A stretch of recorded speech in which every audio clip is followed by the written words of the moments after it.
Good morning, students. Welcome to your English class.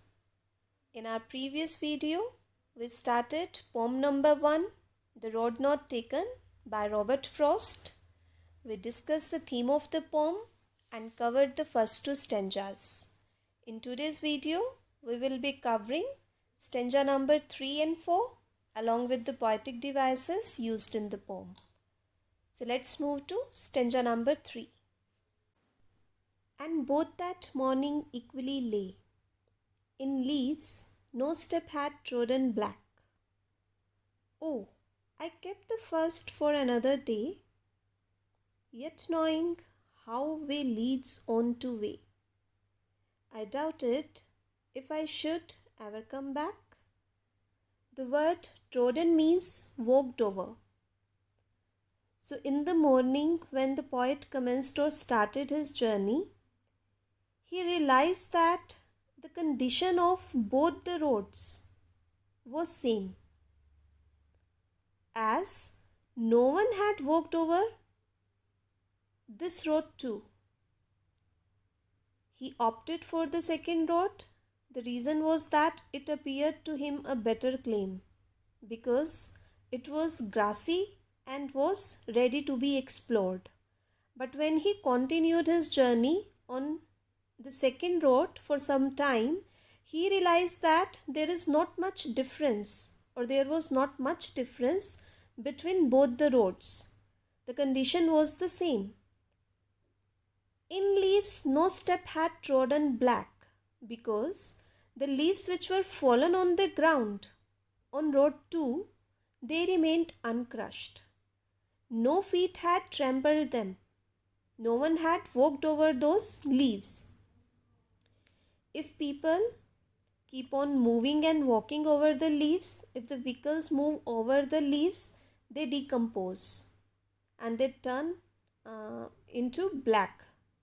Okay, you may have observed at your home too, if you keep the peels of the fruit aside for few hours, so you may have observed that after some time the peels shrink in their size and they change their color, they turn into black.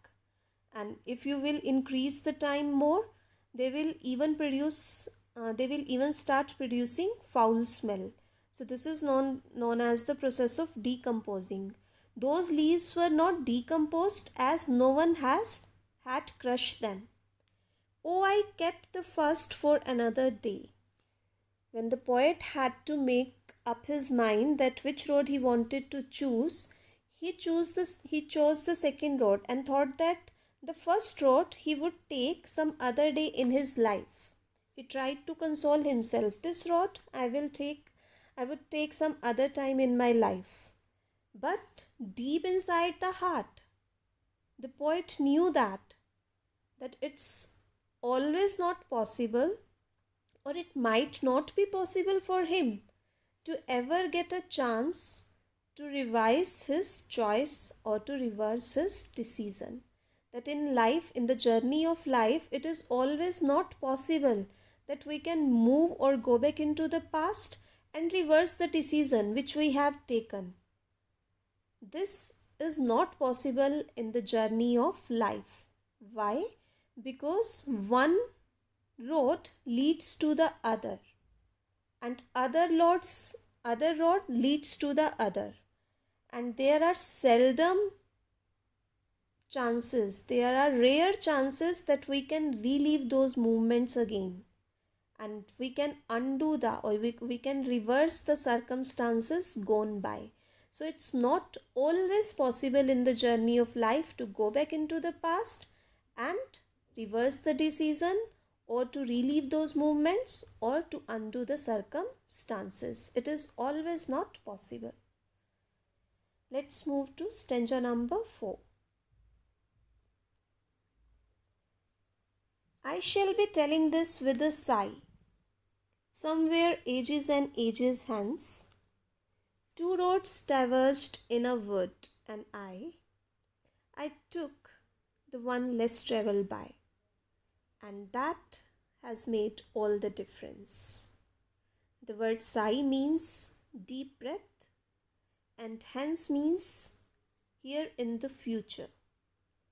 Now, what the poet is saying, that years later, many years later, the poet would be sharing his experience of life with someone, or maybe with a sense of regret. Maybe he would be repenting on his decision. Which decision? Which he took in the past. He would be sharing that experience of his life with someone years later. Ages and ages means many years later. But the poet would be sharing it with a sigh. With a sigh means with a sense of regret. What he would be sharing with someone after many years? He would be sharing the experience that once he was stuck at a position or at a point where the road was divided into two parts, and out of those two roads he took the one, the less traveled by. That means there were two options before the poet in his life, and both the options were unknown to him, and he chose the one option which was less traveled by, or which was less opted by the people. And I took the one less traveled by, and that has made all the difference. Now the poet would be sharing about his experience with someone, that in his life once he was stuck at a position where he has to make a choice, where he had to make a decision, and he took that decision. And because of that decision, whatever is his life today, it is because of the decision which he took in the past. That had altered the course of his life. And that decision has completely changed his life. So here, as it is presumed that the poet is sharing this with a sigh. Sigh is a sense of regret, can be considered as a sense of regret. That means the poet was not contented, he was not happy or satisfied with the decisions which he had taken in the past. So this is all about the poem The Road Not Taken. Now let's discuss the poetic devices which are used in the poem.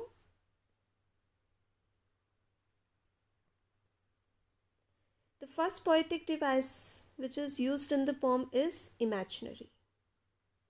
Imagery is a poetic device used to make the readers feel things through their five senses.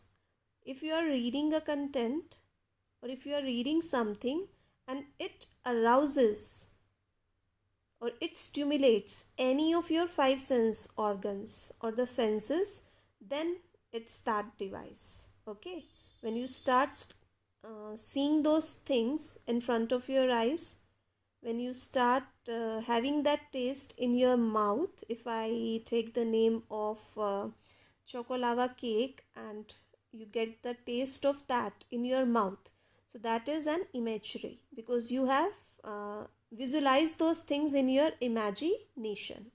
So here we have used the words like leaves, yellow woods. If I say a forest in an autumn season or a forest in a spring season, the same kind of picture appears in your mind. Am I right or wrong?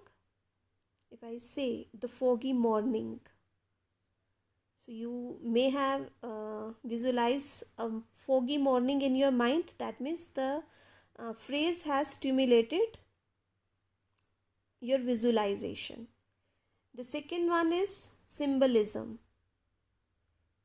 In this poem, we have discussed about the two roads.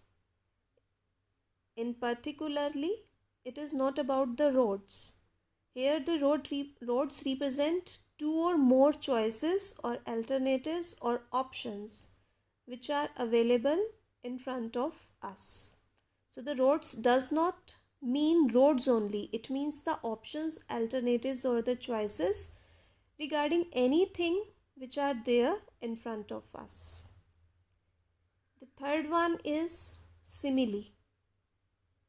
You know that simile is a poetic devices which we use to compare things with the familiar things to let the readers know it easily.